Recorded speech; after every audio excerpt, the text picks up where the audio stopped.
సందీప్ గారు, సందీప్ అండి అంటే జనరల్గా ఏ సినిమా అయినా కూడా పేర్లన్నీ కూడా ముందు పడిపోతాయి, తర్వాత లేదంటే లాస్ట్లో వేసుకుంటారు. ఏంటి మళ్ళీ మీరు తేజ గారు స్కూల్కి వెళ్ళారా, లేకపోతే ఏంటి మధ్యలో వేసారండి? ఆయన ఎప్పుడు వేయలేదండి అలాగా, నేనే వేసా ఫస్ట్ టైం. అసలు దానికి దీనికి సంబంధం లేదు. నేను అలాగా నేను ఆ ఫైట్ అంటే ఒకటి ఏంటనంటే ఒక మంచి ఒక హై వోల్టేజ్ ఫైట్ అది ఉండాలి అని చెప్పి, కానీ ఏంటంటే మళ్ళీ అది ఒక ఓవర్బోర్డ్ ఏంటి ఇంతసేపు ఆ ఫైట్ అలా అనిపించకూడదు అని చెప్పి ఆ ఫైట్ని ఎంజాయ్ చేస్తూనే ఒక హై ఎంజాయ్ చేస్తూనే ఉండాలి అని చెప్పి అక్కడ వేద్దాము అని చెప్పి క్రియేటివ్గా ఫస్ట్ నుంచి ఆలోచించి. అంటే హై మూమెంట్స్ వేస్తే మీకు కూడా హైలైట్ అవుతాయి అనుకున్నారు? నా పేరు వేయలేదండి అక్కడ, మెయిన్ టెక్నీషియన్స్ ఏం చేశాను. మ్యాక్స్ హై మూమెంట్ వేసుకున్నాడు.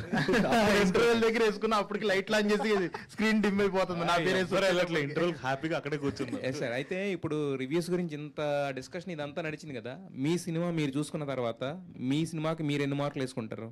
అనే స్కేల్ ఆఫ్ 5 అనుకుంటే మీ సినిమాకి మీరు ఎంత మార్కులు వేసుకుంటారు? నేను 3/5 అండి.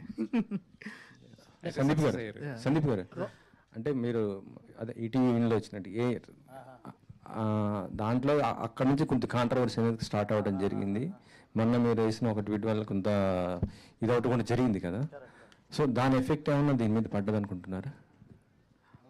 సార్ ఒకటి సార్, ఆ ట్వీట్ నేను కాంట్రవర్సీ కోసం వెళ్ళేది సార్. అసలు నేను లిటరల్లీ చెప్పాలి అని అంటే అది చాలా మంది అఖండ వైపు తిప్పారు, కానీ నేను అప్పుడు ఏంటనంటే సడన్గా ఇప్పుడు మూవీ పోస్ట్ పోండి అని చెప్పేసి సార్ అన్నట్టు 1 ఫిబ్రవరికి అనుకొని మన టైం బాగాలేదేమో, ఏంటో ఇది అటు వెళ్ళిపోతుంది ఇటు వెళ్ళిపోతుంది, బండి ఇన్నిసార్లు తిరుగుతుంది అని చెప్పేసి నేను బాధపడ్డా అంతేగాని ఇప్పుడు నేను ఏ లెవెల్లో ఆఫ్లైన్ ఎలివేషన్ ఇచ్చుకున్నానంటే, ఈ సంవత్సరం నాది బాలయ్య గారిది 2 సినిమాలు వస్తే 2 ఒకే రిలీజ్ డేట్లు అన్నట్టు, ఎందుకంటే డాకులు యాక్ట్ చేశాయి కాబట్టి.